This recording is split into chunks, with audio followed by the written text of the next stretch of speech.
Assalamu alaikum wa rahmatullahi wa barakatuh. Welcome, my dearest brothers and sisters in Islam, to the New Muslim Academy. For today's episode on themes of the prophets, I want to talk about Prophet Nuh alayhi salam, or Noah alayhi salam. And even though we know him as a prophet, he indeed was a messenger and the first messenger that God Almighty sent. Prophet Adam was the first prophet, but the first messenger was Prophet Noah, or in Arabic, Nuh alayhi salam, upon him be safety and peace. Messenger meaning he was sent to a people. A prophet can be by the choosing of God Almighty, but it's not necessary that he is sent to a people. It could be that people are upon guidance and God Almighty sends a prophet to renew what they already knew, what they were already upon. But a messenger generally is sent when a people go astray. Mankind went astray after the coming of Adam alayhi salam, our father, upon him be peace and safety, and God Almighty chose Nuh alayhi salam, Prophet Noah, to go to the people. And he was from those people and to preach to them the oneness of God Almighty. When Prophet Noah did this, Nuh alayhi salam, he was met with great resistance, as every messenger met when they went to their people and told them to do what was right and to leave what was wrong. Immediately when he went with this message and came with this message, the people said to him, "Are you telling us to steer away from that which our forefathers were upon? We have great allegiance to our forefathers, and we looked up to them, and we believe they were upon guidance and they were upon safety. What are you telling us? Are you telling us that they were upon misguidance and they were upon a path of detriment?" No. So immediately their fanaticism with their lineage, with the way of their forefathers kicked in, their egos grew, their arrogance became manifest, and they denied the message of Prophet Nuh alayhi salam, Prophet Noah alayhi salam.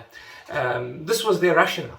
This was their rationale, even though it didn't make sense, because is worshipping one God better or worshipping a plethora of gods? No doubt, if it's a plethora, then they're false gods, and worshipping one true God makes perfect sense. It's rational. However, when people are governed and guided by their egos and their own personal bias, they're subjective in terms of how they look at other evidences and other words of guidance, then they interpret it in a way that helps them become appeased and happy, even though they are failing. So Prophet Noah didn't give up with his people. He pushed on. And how long did he push on for? 950 years. As Allah Almighty tells us in the Quran, أَلْفَ سَنَةٍ إِلَّا خَمْسِينَ عَامًا. He preached to them for 950 years. Imagine the levels of patience Prophet Nuh alayhi salam had to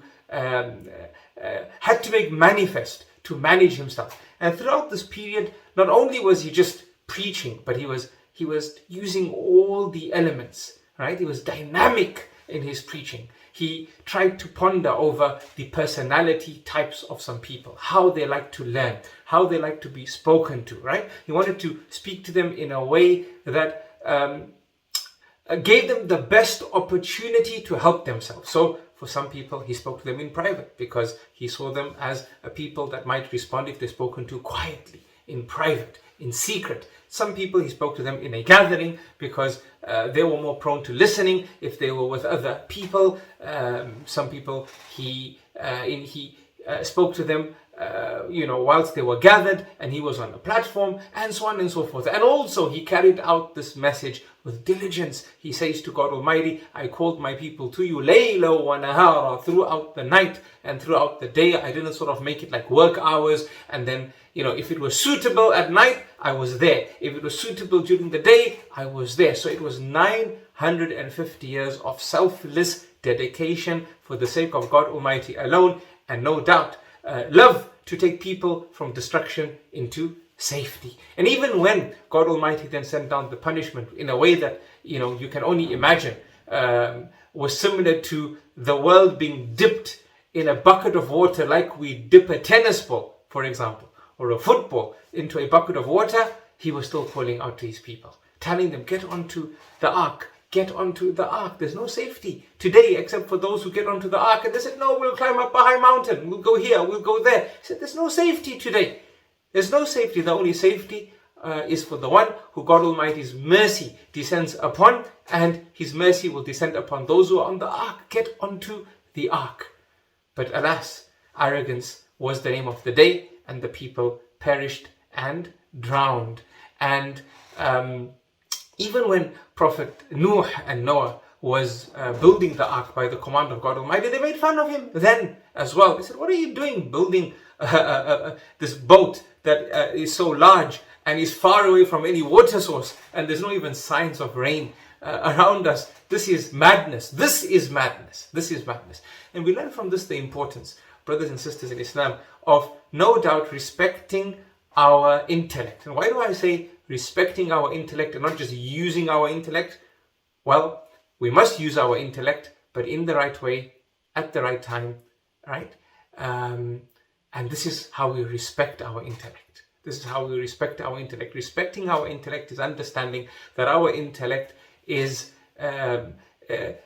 confined by design. Our intellect, yes, does very well when it comes to matters considered sensory, okay? However, meaning matters considered physical, but when it comes to matters considered metaphysical, then we have to rely on revelation, right? Revelation that constitutes evidence, that is authentic, that teaches us about the unseen.